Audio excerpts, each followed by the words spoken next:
So now we go to a really unique story, a story of our father Ibrahim. He was the father of our religion that we follow today.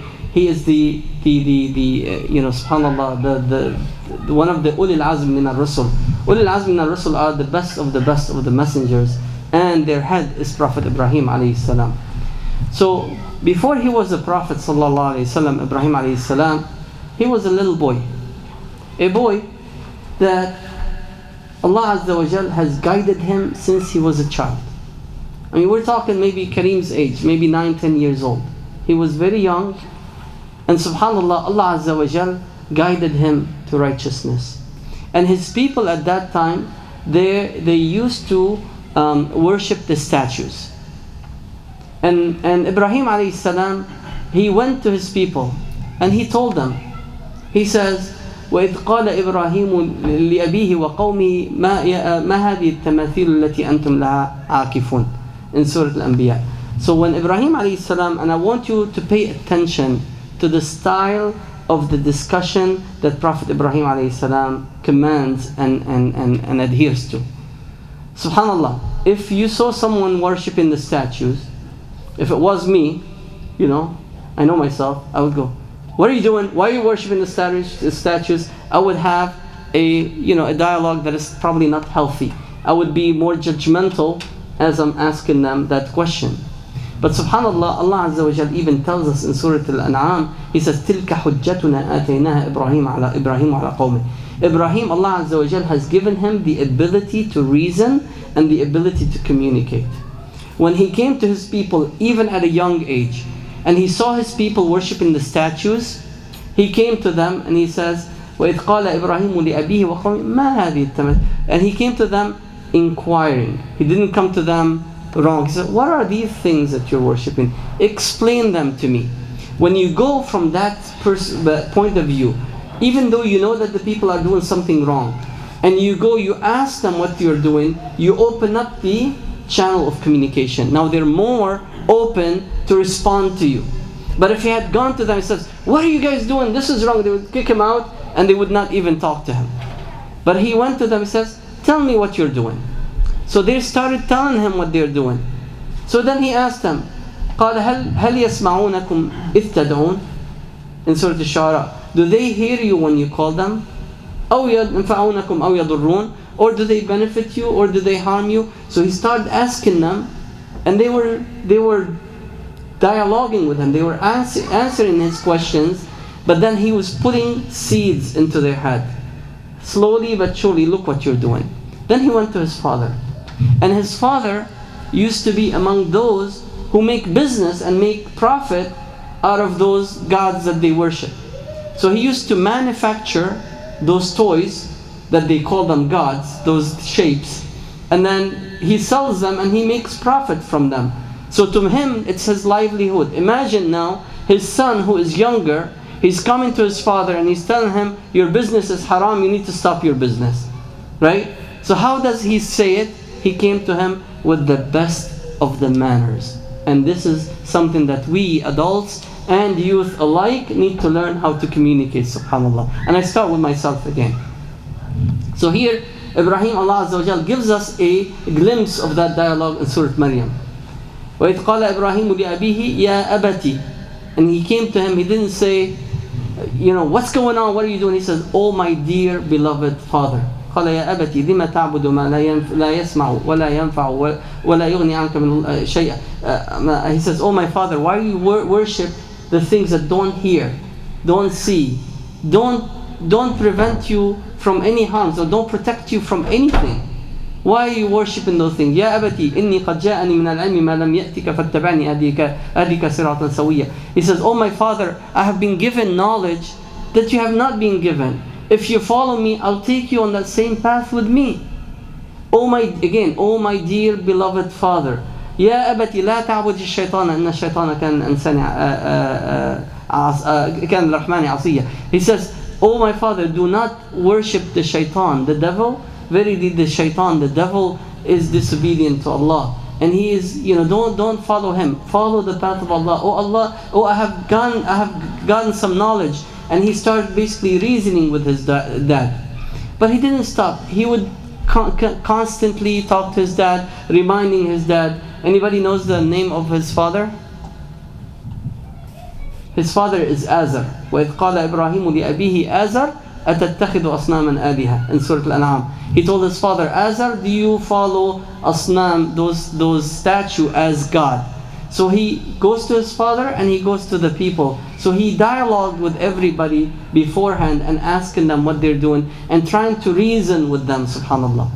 To the point that his father got so annoyed with Ibrahim alayhi salam, and he said, قَالَ لَإِن لَمْ تَنْتَهِ لَأَرْجُمَنَّكَ وَهَجُرْنِي مَلِيًّا. He says, if you're not going to stop, I'm going to stone you. So what did Ibrahim say to his father? His father now is threatening to stone him. Now did Ibrahim pick the phone and call 911? He said, my dad is bad. He didn't. What did he? And did he kick him? He said, you're a bad dad, you're an evil dad. No, he didn't. He says, قَالَ سَلَامٌ عَلَيْكَ. Says, أَسْتَغْفِرُ لَكَ رَبِّي. Says, peace be upon you, my father. I'm going to ask Allah's forgiveness for you. That is the quality and the relationship of Ibrahim with his father, the father that rejected Allah Azza wa Jal. And let's see what else his father has done. So when he talked to his people about these gods, and then he realized he needed to do something different. So then there was a day where everybody goes out of town, and it was a holiday. Everybody in town would leave, and then they go, and it's a day where they celebrate and they do all kind of crazy things.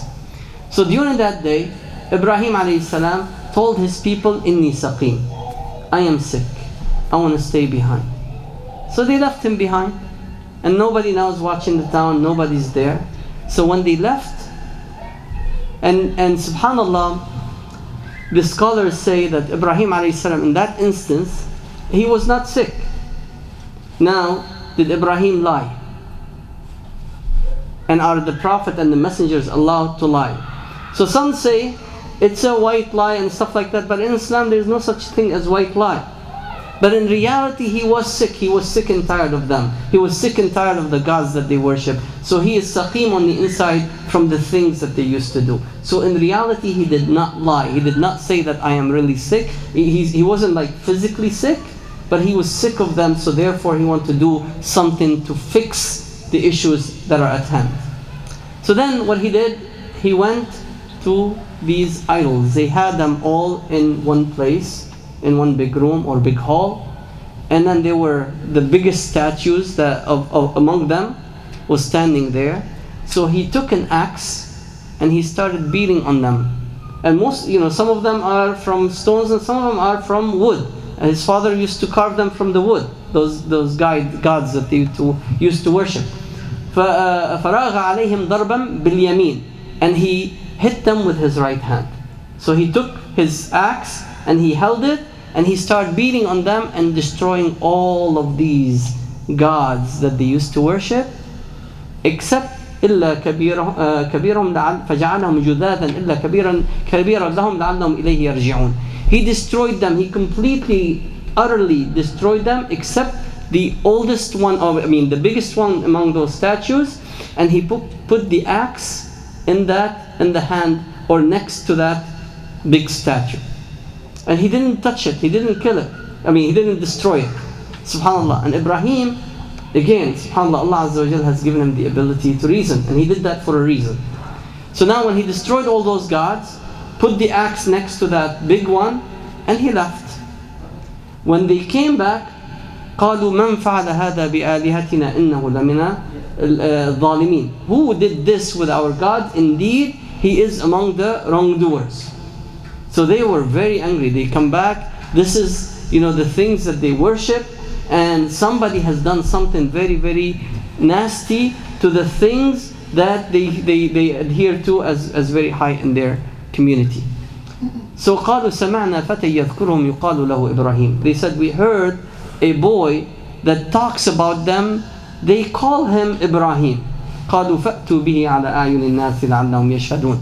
They said, bring him and let's try him publicly in front of everybody in town, so everybody will witness this and everybody will learn a lesson that they cannot touch our gods and they cannot touch our way of life. Subhanallah. So then Ibrahim alayhi salam, he's still a young boy. He's been put to the test, and he's standing in front of them, and they told him, قالوا أأنت فعلت هذا بآلهتنا يا إبراهيم? They said, did you do this with our gods, O Ibrahim? So Ibrahim didn't say, no, I didn't do it. He didn't do it just in secret. He wanted them to know that he did it. And he wants to talk to them about this, and he wants to let them know why he did it. He didn't do it out of vain. He's trying to actually teach them a lesson. He wants to give them a message from Allah to show them that you're worshipping things that are useless and helpless. Subhanallah. So when they said, قالوا أنت فعلت هذا بآلهتنا يا إبراهيم? Did you do this with our gods, O Ibrahim? قال بل فعلهم كبيرهم هذا فاسألوهم إن كانوا ينطقون. He says, indeed, this big one, this big statue, see, he's holding the axe. He's the one who did it. Ask them if they can speak. Now, he gave him, again, he used his brains, and he used the judgment that Allah Azza wa Jalla has given him and the ability to reason. And he says, look, this thing is holding the axe. He's the one who did it. Ask them. Again, here Ibrahim is not denying that he did it, but at first he wants to teach them a lesson, and then we'll see that, what he's going to say. So he's working with them. He's reasoning with them. So then Allah Azza wa Jal immediately, what does Allah Azza wa Jal says? وَنَحْنُ أَقْرَبُ إِلَيْهِ مِنْ حَبْلِ الْوَرِيدِ. Allah is closer to us than our own jugular vein. Allah knows inside what our heart is saying. Allah knows inside how we feel. Allah knows inside what we're thinking in the instance that we're thinking it. Subhanallah. When Ibrahim alayhi salam told them, the big one among them is the one who destroyed them, فَرَجَعُوا إِلَىٰ أَنفُسِهِمْ قَالُوا إِنَّكُمْ أَنْتُمُ الظَّالِمُونَ. So here Allah immediately give us that one split of the second, and he said they went back to themselves, everybody inside themselves. They said, yeah, we are the wrongdoers. This guy doesn't do anything, so قال بل فعلوا كبير من هذا فسألوهم إن كانوا ينطقون. So when they went back to themselves, قالوا لقد علمت أن ما هؤلاء ينطقون. So then they went back to Ibrahim. He says, but you know that these gods, they don't speak. Because what he told them, he said, ask them, they will tell you who did it. And because he did it to them. So when he told them, ask them, they went back. He's like, these don't talk. Really, we're wrong. How can we ask them? But then ثُمَّ نُكِسُوا عَلَى رُؤُسِهِمْ. But then they insisted on their arrogance. And they told him, قالوا لقد علمت ما هؤلاء ينطقون. You know that these things don't speak. You know that these things can't speak. How can we go talk to them? قال أفتعبدون من دون الله قال فلا تعبدون ما لا يضركم ولا ينفعكم. Do you worship the things that don't benefit you and do not harm you? Those things, you can't talk to them. They can't answer you. They don't benefit you. They don't harm you. They're just static things. They don't do anything. Why do you worship them? So أُفِّلْ لَكُمْ وَلِمَا تَعْبُدُونَ مِن دُونِ اللَّهِ. He says, woe to you and the things that you worship beside Allah Azza wa Jal. So he basically acknowledged that he's the one who destroyed them. So then when they realized that he's insisting on his action, so then they want to teach a lesson with everybody in town with what Ibrahim alayhi salam has done. So قالوا ابنوا له بنيانا فألقوه في الجحيم. So then they said, okay, we're going to now teach you a lesson. قال أفل لكم ولما تعبدون من دون الله. He says, when he says this to them, that woe to you with the things that you worship beside Allah, they said, let's build for him a large mountain of stone, of sticks and wood. So they brought all the firewood that they can, and they wanted to put a fire in that mountain of wood. They built a huge thing and they want to burn him in it. Now, after they put all those woods and they want to burn him with it, they're like, okay, well, if we're going to burn it, it's going to catch on fire immediately. It's a huge thing on fire. So they burned it, and and the thing became so huge mountain of fire. Now they want to put Ibrahim and they want to burn him in it. Now if they want to get close to the fire, it's too hot. They themselves can't even take Ibrahim to push him into the fire. The fire is so strong. So what are they going to do? They can't even bring him to the fire now. It's very, very hot. You get like 20 feet or 20 meters away from the fire, and that's all you can get. It's too hot. They can't do anything. So then they devised a plan, and they said, okay, we're going to put him in a catapult. And they put him in the catapult, and then they threw him in the fire. I mean, I want you to think about this. Ibrahim alayhi salam, still a young boy, he's been put and he's been projectiled into that fire mountain of fire. Subhanallah. What do you think happens? Then Allah Azza wa Jal, yes, what happened? Then Allah protects him from the fire and the fire does not burn him. Subhanallah, yes. So Allah Azza wa Jal protected him from fire, and Allah Azza wa Jal, Allah is the creator of the fire. Allah is the creator of the water. Allah is the creator of the ice. Allah is the creator of everything. So He commanded the fire. By the nature of the fire, it does what? It burns. If we go to the fire, it's going to burn us. That's what the fire does. But Allah Azza wa Jal, He commanded the fire and He told it to do two things. قُلْنَا يَا نَارُ كُونِي بَرْدًا وَسَلَامًا عَلَى إِبْرَاهِيمَ. He didn't just say, "Oh fire, be cold for Ibrahim," because He doesn't want Ibrahim to freeze to death. He says, "Oh fire, be cold and be peaceful in Ibrahim." Meaning, "Oh fire, become a very nice air-conditioned place. Maybe the temperature is 70 degrees or something like that." So Ibrahim, when he was thrown in the fire, he sat down. He's in a place that's very air-conditioned, a place that's very, comfortable for him. Maybe it was hot inside. Now he's feeling, the cool breeze. Subhanallah. So he sat down in the fire for a while. He didn't come immediately. He took his time, because Allah Azza wa Jal commanded the fire to be nice and peaceful unto Ibrahim. And Ibrahim, when he was asked, he says, "When I was in the fire, it was the most peaceful feeling that I had." So he took his time, and then after a little while, he came out of the fire. Now, I want you to think about it. The entire town witnessed that Ibrahim was thrown into that fiery mountain. He was there for a while, and then he comes out with not a single harm, and he's happy. So how many people do you think became Muslim at that point when they saw this in front of their eyes?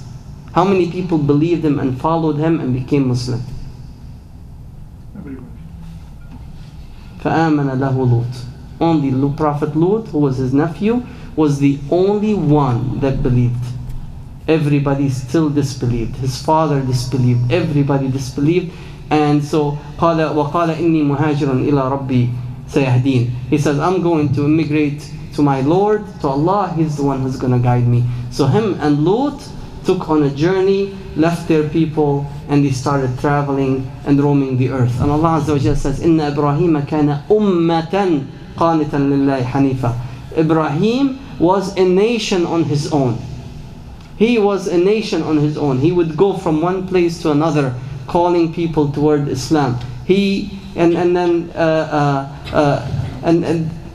he left his people on a young age, and Allah Azza wa Jal guided him, and he says, "Allah will guide me even further." So and he went and he went towards the land of Palestine. Want me to continue or stop?